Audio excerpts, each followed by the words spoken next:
네, 그 오늘 보신 이 장면, 그다음 오늘 보신 본문이 바로 예수님께서 이제 예루살렘에 입성하시는 모습입니다. 오늘 이제 입성하시는 거죠. 그러고 나서 이제 금요일, 이번 주 금요일 새벽에 이제 돌아가시는 겁니다. 네, 이제 고난 주간인 거죠.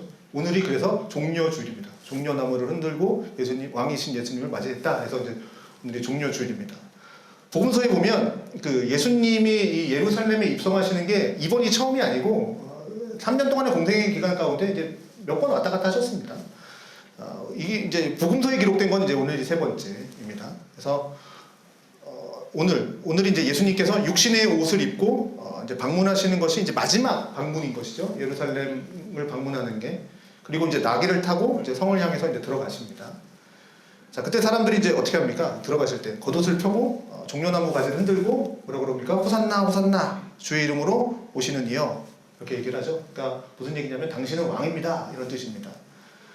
사실 이런 의식을 이제 초막절, 구약의 초막절의 의식 중에 하나인데, 그러니까 뭐냐면 겉옷을 이렇게 바닥에 깔잖아요. 그러니까 그때 당시는 우리처럼 지금 뭐 산업화가 되지 않으니까 옷을 다 직접 짜잖아요. 뭐 실을 다 이렇게 뭐 산업화로 꽂는 게 아니니까 옷이 되게 귀한 옷입니다. 그러니까 겉옷 같은 경우는 평생 한 벌 아니면 뭐 두 벌 정도 있는 거예요. 그러니까 자신의 모든 것이라고 볼 수 있죠. 그것을 주님 앞에 내려놓는 거죠. 그러니까 자신을 다 내려놓는 겁니다. 왕입니다, 이렇게 얘기를 하는 거죠. 당신은 왕입니다, 그런 표시예요. 그리고 이제 또 다른 이유가 하나 있는데 뭐냐면 당시에 국가에 큰 공을 세운 사람을 성으로 들어오면 이제 종려나무 가지를 흔드는 겁니다. 뭐냐면 승리했다, 뭐 이런 거죠. 환호를 하고 그 사람의 이름을 높이고 이렇게 칭송하는 것이 당시의 관례였다라는 사실이죠.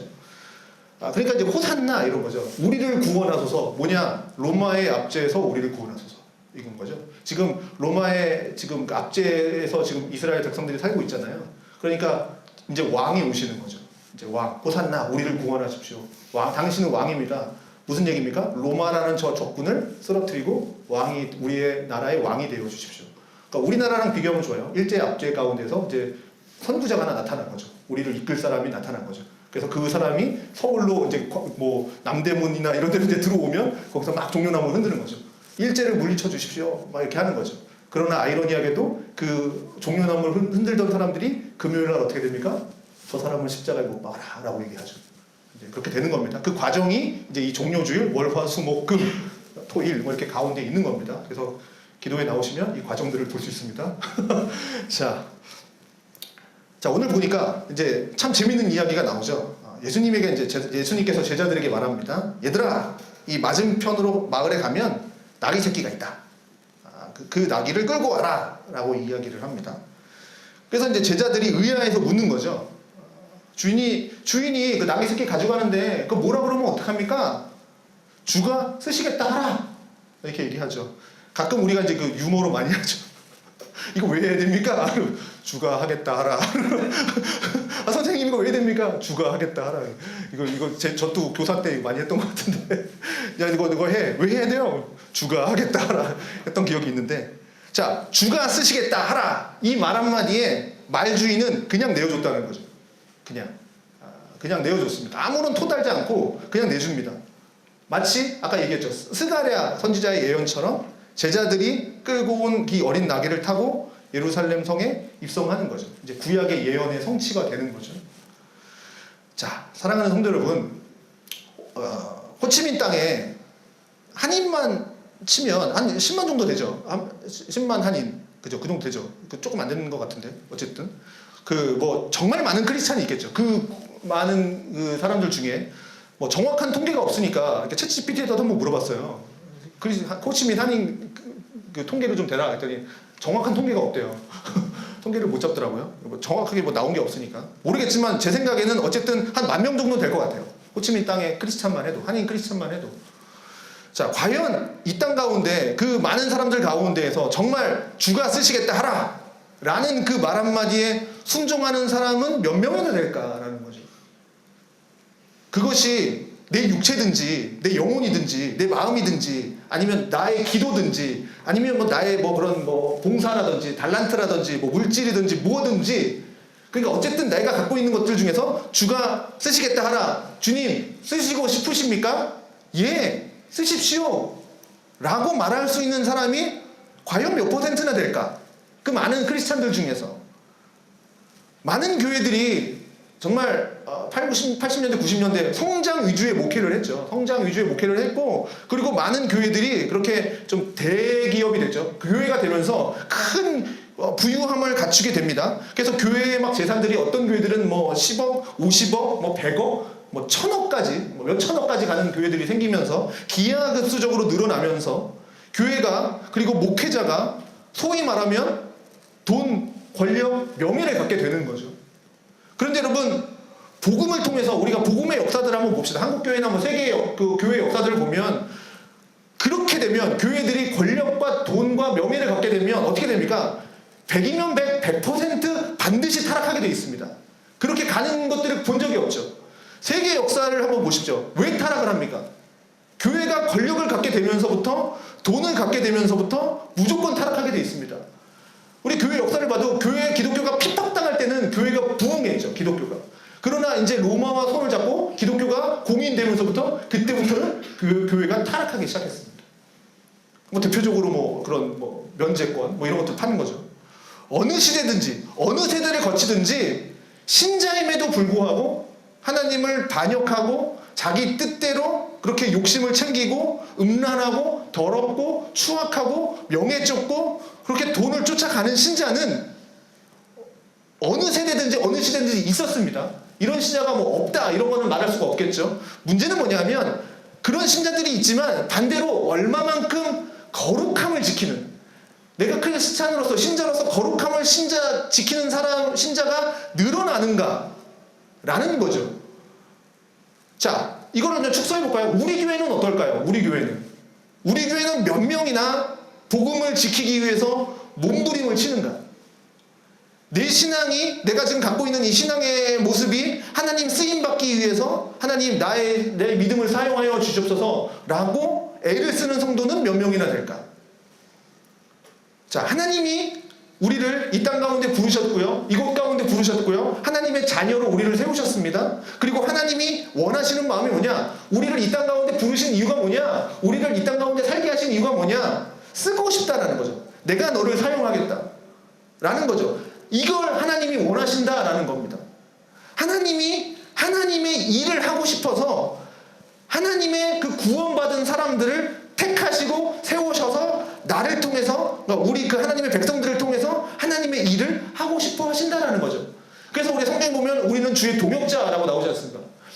자, 생명을 살리는 하나님의 일이 뭡니까? 생명을 살리는 일, 하나님의 나라를 건강하게 세우는 일, 나를 통해 누군가를 위로하고 또 격려하고 또 건강하게 하나님의 나라를 확장시키는 일, 그 일들을 누구를 통해서요? 너희를 통해서, 하나님의 택하신 자를 통해서 하고 싶어 하신다라는 거죠. 근데 우리는 늘 그 하나님의 물음에 핑계를 댑니다. 하나님, 나는 나의 계획이 있습니다. 나는요 이렇게 살 거고요. 그러고요, 앞으로 몇 년 동안은 내가 교회를 가까이 하지도 않을 거고요. 주일에 일도 안 할 거고요. 나는 기도 시간도 없고요. 예배 드릴 시간도 없어요. 그래서 나는 정말 주일날 이 11시 딱 예배 한 번만 드리고 아무것도 안 할 테니까요. 그렇게만 살겠습니다. 라고 말을 합니다. 하나님한테. 말로는 그렇게 안 하겠죠. 기도할 때 그렇게는 안 하겠죠. 그러나 우리의 삶의 형태가 그렇다라는 거죠. 우리의 대부분의 핑계가 하나님의 나라를 확장시키기 위한, 하나님의 나라를 위함이 아니고 자기 중심적인 걸 여러분 아십니까? 우리가 하나님의 일을 하고 하나님의 나라에서 헌신하고 정말 믿음 가운데 하나님의 자녀답게 믿음의 삶을 살아내기 위해서는 내가 하나님께 순종해야 할 일들이 있는데 자꾸 그 순종을 하기 싫으니 자꾸 우리는 핑계를 대는 거죠. 하나님, 저 아시죠? 내 지금 상황 아시죠? 나 지금 못하는 상황 아시죠? 잠시 나를 당신의 계획 속에서 좀 제껴 주십시오. 나는 당분간 기도를 잘 못할 것 같아요. 예배도 많이 못 드릴 것 같고요. 전도도 못할 거고요. 나는 하나님께 헌신과 봉사도 당분간은 못할 것 같아요. 언제부터 할까요? 하나님 1년 후요? 5년 후요? 10년 후요? 과연 나는 그때까지 살아있을까? 그때까지 살아있으리라는 보장이 있을까? 오늘 밤에 내가 너의 영혼을 취하리니 네가 계획한 것이 어떻게 이루어질까? 우리 사실 알지 않습니까? 당장 뭐 1시간, 2시간 후에 일을 아무도 모르지 않습니까? 하나님은 우리를 쓰고 싶다, 내가 너를 사용하고 싶다라고 할 때 하나님의 시간은 언제입니까? 지금 당장입니다. 지금 당장. 지금 내가 너를 쓰고 싶다라는 거죠. 그런데 우리는 늘 핑계를 댑니다. 여러분, 우리 크리스찬은 우리가 살아가는 이유와 존재의 목적을 알고 있지 않습니까? 우리의 존재의 목적을 알지 않습니까? 고린도전서 10장 31절에 먹든지 마시든지 뭘 하든지 너희는 하나님의 뜻 가운데 해라. 하나님의 영광을 위해서 해라. 과연 내가 하는 모든 일이, 내가 가진 계획이 하나님의 영광과 하나님의 계획 가운데 포함되어 있는가? 여러분이 하는 먹든지 마시든지 뭘 하든지 하나님의 영광을 위해서 하라. 여러분 먹는데도 하나님의 영광을 위해서 먹습니까? 여러분 그런 거 해보셨어요? 자는 것도 하나님의 영광을 위해서 자는 거죠. 나의 뭐 내일의 충전을 위해서 하는 게 아니라 하나님의 영광을 위해서 자는 겁니다. 하나님의 영광과 하나님의 계획과는 상관없는 자꾸 나의 길을 개척하려고 하고 내 길을 계획하고 나는 이렇게 사는 게 좋아 라고 내 개인의 행복을 위해서 하나님과 상관없는 인생의 계획을 잡고 있지는 않은가? 자, 이건 잠깐 여기서 잠깐 이거는 꼭 말씀드리고 싶고 넘어가야 될 것 같아서 잠깐 얘기 드리는데 잠깐 내용과 좀 상반되는, 그러니까 좀 다른 얘기인데 약간 주제에서 벗어나는 얘기인데, 여러분 자꾸 죄에 대해서 생각하잖아요. 죄. 나는 죄를 진 적이 없는데 왜 자꾸 날 죄인이라고 그러나. 그러니까 우리가 죄라는 것을 그런 세상적인 물질적인 그런 우리가 세상이 얘기하는 죄에 대해서 그 인식을 갖지 마시고요.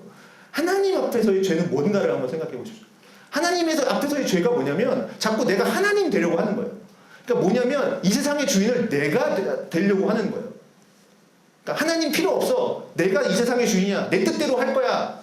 이게 하나님이 얘기하는 죄라고요. 죄. 이게 죄라는 겁니다.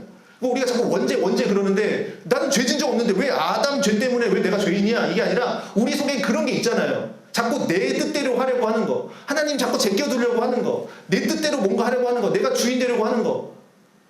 이걸 하나님은 죄로 보신다고요.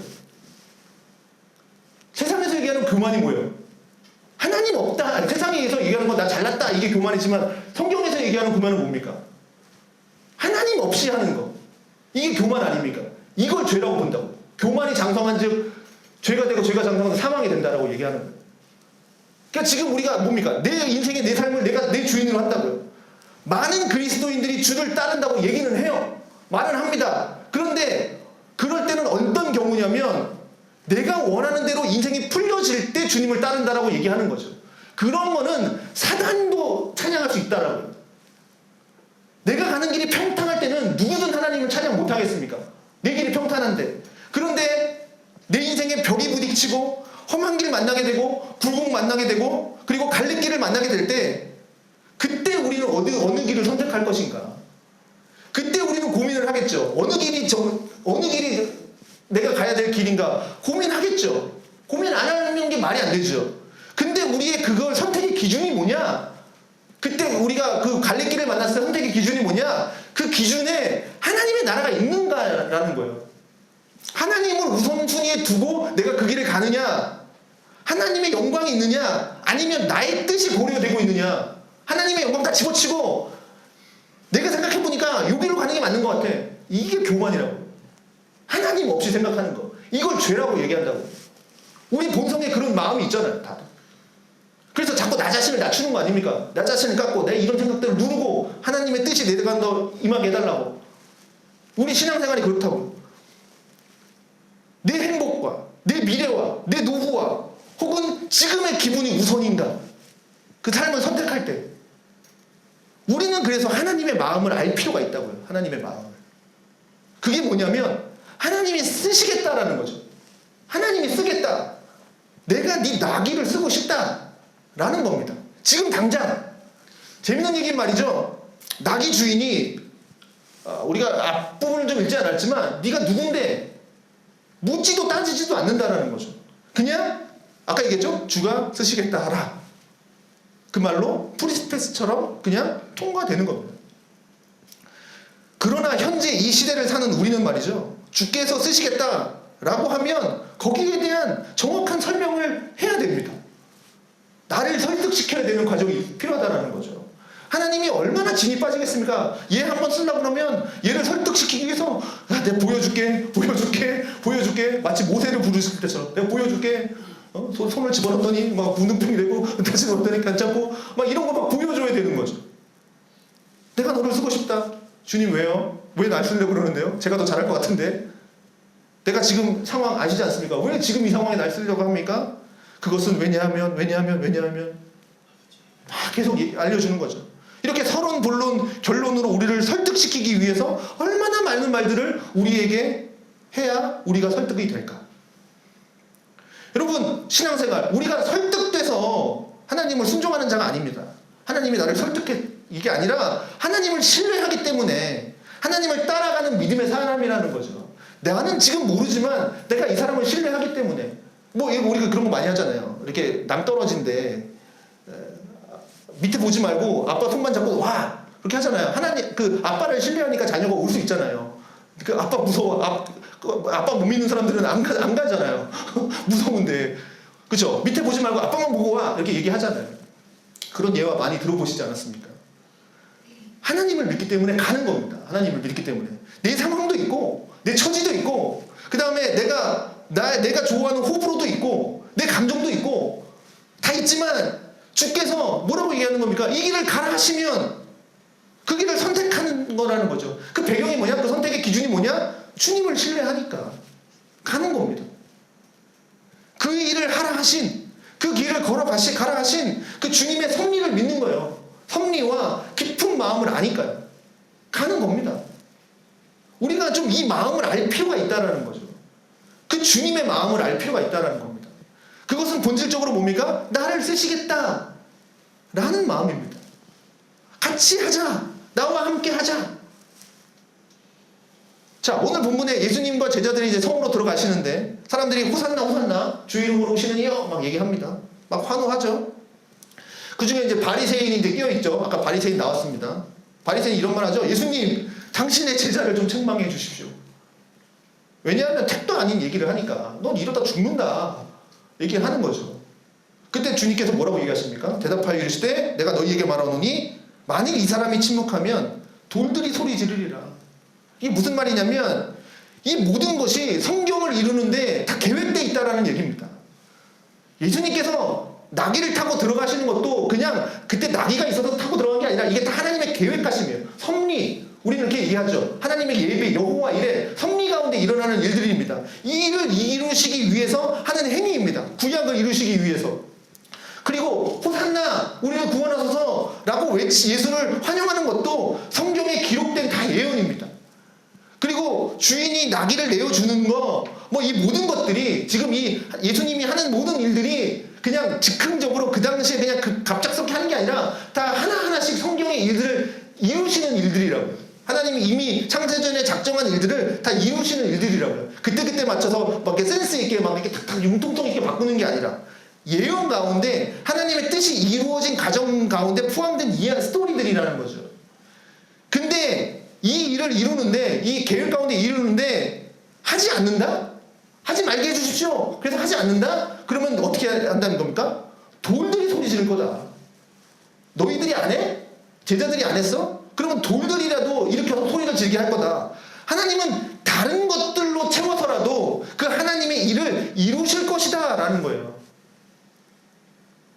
예를 들어볼까요? 선지자 요나 있습니다. 요나 아시죠? 하나님이 명령하시죠. 어떻게 명령합니까? 요나야 너가 지금 아수르의 수도 니누에 바벨론 전에 아수르의 수도 니누에로 가서 그들에게 멸망에 대한 이야기를 해라. 멸망에 대한 이야기를 전해라.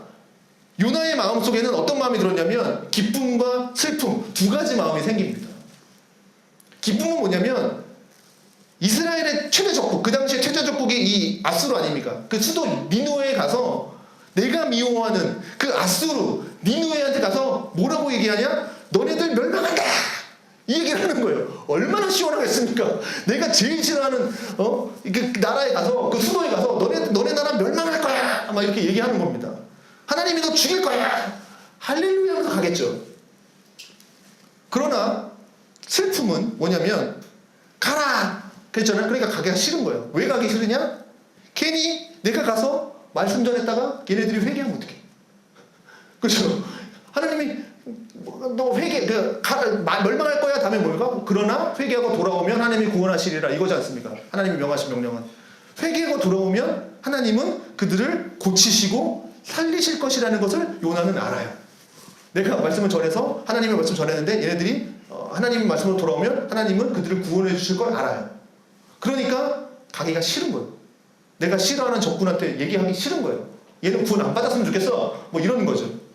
그래서 어떻게 합니까? 뺀질뺀질 하다가 여러분 잘 아시듯이 물고기 뱃속에 들어가고 뭐 이런 일들 있잖아요. 자, 두들겨 맞고 결국은 니느웨로 갑니다. 요나가.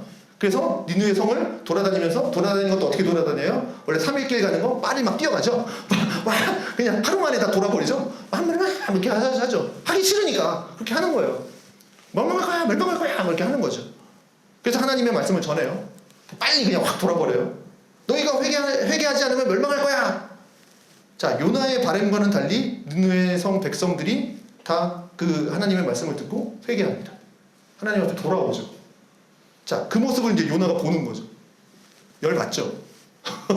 얘네 망해야 되는데. 열받죠. 아, 내가 전에도 안 들어야 되는데. 완악해야 되는데. 이게 하나님 앞에 돌아오니까 막 뿔이 나는 거죠. 요나가. 그래서 어떻게 하냐면 이들이 언제까지 회개하는지 한번 보기 위해서 언덕 위로 올라가요. 너네들 언제까지 회개하나 한번 보자. 가만히 지켜보고 있어. 요나가 열받아가지고. 이게 요나 이야기입니다. 반대의 경우를 한번 볼까요? 아브라함을 한번 보겠습니다. 하나님께서 아브라함에게 뭐라고 얘기하십니까? 갈대아 우루. 지금의 이란 지역, 페르시아. 자, 아브라함의 갈대아 우루에서 떠나서 내가 지시하는 땅으로 가라! 라고 말씀하시죠. 그때 성경에 기록하기를 뭐라고 얘기합니까? 아브라함에게 가라! 라고 얘기했더니 아브라함은 갈 바를 알지 못했지만 갔다! 라고 얘기가 나오죠. 이게 믿음이고 이게 순종이라는 겁니다. 만약에 저였으면 가라! 라고 얘기하면 예를 들어 뭐 한국에 있을 때 호치민으로 가라! 라고 하나님의 음성이 들려주면 하나님 호치민 어딥니까? 한인 많이 사는 데입니까? 거기 안전합니까? 거기 안전합니까? 뭐 이런 거 막 다 계산해보고 자 거기 교회는 규모가 어떻습니까? 뭐 이런 거 다 하는 거죠. 뭘 준비해 가야 됩니까? 뭐 이런 거 앞으로 몇 킬로를 더 가야 됩니까? 뭐 그 동네는 살만한지 알아보셔야 제가 움직일 거 아닙니까? 이 제가 사는 동네가 좋은 동네입니까? 안 좋은 동네입니까? 뭐 이런 거 별로 좋은 동네 아니면 전 안 갈 겁니다. 뭐 이런 거 이게 지금 우리의 수준이라는 거죠. 하나님이 가라 했는데 자꾸 내 수준에 맞추는 거예요. 아브라함은요 갈 바를 알지 못하고 나아갔다라는 거죠. 계속 하나님의 인도하심을 그때그때 공급해 주시는 하나님의 인도하심을 따라 살아가는 거죠. 그래서 아브라함을 뭐라고 얘기합니까? 믿음의 조상이다. 큰 민족을 이루는 하나님의 위대한 사람으로서 이 시대에게 우리에게 그렇게 들려지고 있습니다. 자, 요나의 불순종의 이유는 뭡니까? 요나는 왜 지금 제가 왜 요나의 이야기를 꺼냈습니까? 내가 싫다는 거죠. 싫어요. 하나님 마음도 알겠어요. 하나님 어떤 분이신지도 알겠어요. 근데요, 난 싫어요. 나 그게 전하고 싶지 않아요. 나는 니느웨가 멸망했으면 좋겠습니다. 이게 요나의 감정인 거죠. 우리가 어떨 땐 말이죠. 하나님의 이 명령, 나에게 부르시는 나의 명령이 내 마음과 우리의 욕구와 우리의 이익과 혹은 우리의 환경과 충돌할 때가 있습니다. 오늘 예수님 보십시오. 예수님이 정말 환호를 받고 성을 입성하셨지만 본질은 뭡니까? 예수님이 왜 가는 겁니까? 왜 예루살렘 가는 겁니까? 죽음을 향해서 가는 겁니다. 죽으러 가는 거예요. 그게 다예요. 그게 예수님의 입성의 목적이에요. 근데 백성들과 제자들은 뭡니까? 예수님의 입성을 뭐라고 봐요? 메시아의 도래로 보는 거죠. 그들의 지도자성을 본 거죠. 이전에 뭔 일이 있었습니까? 나사로를 살렸죠. 야, 로마랑 전쟁하면 사람들이 죽으면 예수님이 다 살려내겠구나. 로마랑 싸울 수 있겠네? 1대 100으로 싸워도 이기겠네. 다 살려내니까. 또 그다음 군대에서는 뭡니까? 군량미 되게 중요하죠. 나사로 살리기 전에 뭐 있었습니까? 오병이어의 기적 있었죠. 이야, 오병이어만 있으면 5,000명을 먹일 수 있어. 뭐 군량미 문제가 없네. 로마랑 싸우다 하겠네. 이 사람이 이제 예루살렘에 온다고? 이야, 이제 로마에서 구원하겠구나. 그런 거예요. 가룟 유다 왜 예수님 따랐습니까? 이야, 이 예수님만 따르면 로마 못 찌르고 내가 예수님 옆에 있으니까 장관 자리 하나 정도는 차지할 수 있겠네. 그래서 예수님 따라가는 거 아닙니까? 그래서 막 써놓고 하는 거 아닙니까? 써놓고 후산나 하고 가는 거 아닙니까? 그러나 시간이 지날수록 그게 참이 무너지죠. 우리가 기대했던 메시아가 아닌 거죠. 그러니 결국 금요일에 어떻게 합니까? 저 사람을 죽여라 라고 얘기하는 겁니다. 저 사람은 메시아가 아니야. 가늠자는 왜 예수님을 팝니까? 예수님한테 희망이 없어. 로마에 가야겠어. 그래서 예수님을 밀고 하지 않습니까? 그래서 돈을 취하지 않습니까? 은 30. 그게 유다가 했던 모습입니다. 자, 백성들 제2의 출애굽을 생각하는 겁니다. 애굽에서 이스라엘을 구했듯이 로마에서 우리를 구원하겠구나. 그래서 호산나 우리를 구원하소서 하는 겁니다. 근데 예수님은 아니라는 거죠. 그들은 그들의 가진 이익과 유익과 그들의 꿈과 희망을 가지고 소리를 외치지만 주님은 뭡니까? 자신의 죽음을 향해서 나아가는 겁니다. 누구를 위해서요? 이 백성들, 자기의 이익과 눈에 멀어있는 그 백성들을 살리기 위해서 예수님은 죽음을 향해서 기꺼이 자신을 내려놓는 길을 걸어가시는 거죠. 나귀의 주인도 마찬가지죠. 그러나 오직 제자들과 이 백성들만 자신들이 이익 볼 거라고 그런 기대와 흥분 가운데 앞뒤 분간을 못하고 지금 외치고 있는 겁니다. 사랑하는 성도 여러분, 저 여러분은 그냥 있는 존재가 아닙니다. 하나님이 구원하신 목적이 있고 우리를 존재케 하신 목적이 있다는 거죠. 하나님이 여러분을 쓰시고 싶어 하십니다. 개개인의 인생 가운데에서 여러분의 가정 안에서 교회 안에서 우리의 그 작업 현장 가운데에서 혹은 직장, 사업장 모든 환경 가운데에서 그 가운데에서 여러분을 사용하고 싶다라는 거죠. 문제는 뭐냐면 그 환경 가운데서 지금 내가 쓰고 싶어 하시는 하나님의 마음에 부응하는가냐 말이죠. 그 하나님의 마음을 내가 따라가고 있냐라는 거죠. 순종하는가 아니냐는 말입니다. 그러나 대부분의 많은 신자들이 어떻게 사냐면 자기의 꿈만 쫓습니다. 하나님은 그냥 뒷정이에요. 자기의 꿈만 쫓는 거죠. 그 꿈 안에 하나님의 뜻, 하나님의 나라, 하나님의 영광, 천국 이런 것들 전혀 고려되지 않고 자기의 유익만을 위해서 꿈을 꾸면서 그렇게 계획하면서 나간다는 거죠. 그래서 여러분들 자녀들 공부시킬 때 어떻게 공부시키니까 너 이거 되면 박사 될 거야. 너 이거 되면 뭐 될 거야. 이렇게 가르치지 마시고 너의 공부하는 이유를 알려주라는 거죠. 하나님의 나라와 영광을 위해서. 너가 이 공부를 함으로 인해서 하나님의 영광, 너의 그런 직업을 통해서 하나님의 나라와 영광을 드러낼 수 있다. 내가 공부하는 이유는 하나님의 영광을 위해서 공부하는구나. 내가 정말 공부해서 유명한 아니면 내 직장에 가는 이유들도 하나님의 그 자리에서 하나님의 영광을 드러내기 위해서 하는 거구나. 이렇게 가르쳐줘야지. 너 이거 먹으면 돈 많이 벌 거야. 너 공부 못하면 돈 못 벌어. 이렇게 세상의 논리로 배우지 말라는 거죠. 내가 피곤해서, 내가 지금 좀 바빠서, 여러 가지 일들이 있어서, 내가 지금 고민이 많아서, 내가 좀 몸이 아파서, 여러 가지 계획들 때문에 하나님 저는 지금 안 할래요 라고 우리는 계속 미룬다는 겁니다. 하나님이 나를 쓰시겠다라고 하는데 그 꿈을 위해서 혹은 하나님마저 걸림돌이 된다면 과감하게 포기해버리죠. 하나님 잠깐 쉬겠습니다. 포기해버립니다. 만약 예수님이 이 세상을 사랑하시기는 사랑하시는데 야 너네들 그래도 좀 뭔가 제스처라도 좀 취해줘야 내가 그래도 좀 해야 하지 라고 하면 하나님은 이 땅 가운데 오실 일은 없었을 겁니다. 우리는 주님을 어떻게 섬기는가? 내가 주님을 섬기고 있는 그 예수 믿는 사람으로 나는 하나님께 쓰임받고 있는 모습이라고 생각되고 있는가? 아니면 내가 그냥 내 자신이 내가 주체로서 그냥 내가 필요할 때 하나님 갖다 쓰는 거죠. 하나님 내 이때 필요해요. 요 타이밍입니다. 요때 쓰셔야 돼요. 저를 이때 하나님 사용하십시오. 내가 주체로서 내가 원하는 인생을 잡고 하나님 내가 주체가 되고 하나님을 자꾸 거기다 끌어들이지는 않는가?